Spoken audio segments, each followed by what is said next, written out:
Nasyalan ko ngayon yung aking dating tanim. Ito yung dating saging ko, tanim. Ayan po, may nakita kasi akong bunga na. Nakita ko dun sa may pader mismo. Pinuntahan ko ngayon. May bunga siya. Pinadiran na po kasi ito. Ito yung dati kong taniman. Pinadiran na eh. Saglit-saglit lang akong tumingin. Ayan po siya. Oh, ayan yung saging niya. Kaya lang hindi ko magalaw at naipit na nga ng kawayan. Ngayon gagawin ko, kunin ko na lang yung kanyang puso para magulay. Stanpel ko po itong saging na to eh. Yung mahaba, malalaking saging. Gagawin ko, kunin ko na lang yung puso para gulayin ko. Yan po. Kaya lang, hindi ko, tumba na yung kanyang puno. Ito yung dati kong taniman.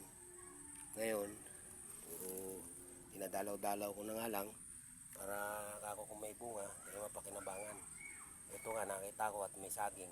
Kunin ko na lang yung puso at magulay ngayong ulam na. Yan po, ito. May gulay na lamang. Yung kanyang bunga, siguro mga 1 buwan pa bago ito ma-harvest.